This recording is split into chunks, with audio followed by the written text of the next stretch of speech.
আপনি কাজ করেছেন তো? আপনার আন্ডারে বিএলওরা কাজ করেছে তো? তারা তাহলে এত বাংলাদেশি ভোটার, রোহিঙ্গা ভোটার আপনার ভোটার লিস্টে থাকলো কি করে? আপনি আমাকে জবাব দেন।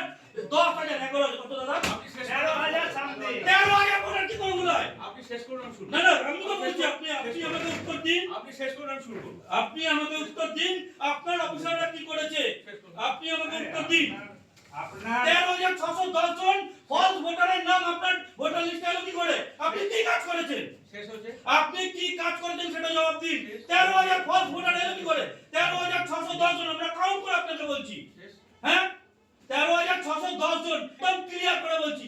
আপনার বিএলওরা কি করেছেন? আপনি কি অবজার্ভ করেছেন যে টোটাল ভেরিফিকেশন করার পর 13,600 ফলস ভোটার আপনার ভোটার লিস্ট থেকে আমরা আইডেন্টি করতে পেরেছি। এখনো কতগুলো পারেনি তা ঠিক নেই। সরকারের খেয়েছে পড়েছেন, জনগণের পয়সায় প্রতিপালন করে দেশের সাথে কেন গদ্দারি করছেন? এটা কারণ বাংলাদেশের লোক আমাদের এখানে ভোটার লিস্টে কেন নাম থাকবে? আপনাকে সেই অধিকার কে দিয়েছে? যখন আপনাকে আমরা ফর্ম ধরিয়ে দিই, আপনি কি ভুল করেছেন ধরিয়ে দিয়ে জমা দিতে আসছি, জমাও নেবেন না আপনি। আপনাকে কি লাগে দেখো ফর্ম বার করেন তো।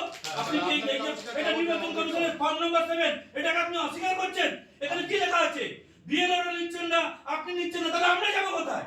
শেষ। আপনি কেন নেবেন না? আপনার কথাই লেখা আছে যে আপনি নিতে পারবেন না। আপনি তো দেখালেন বিএলওরা কথা নিতে পারবে। এখানে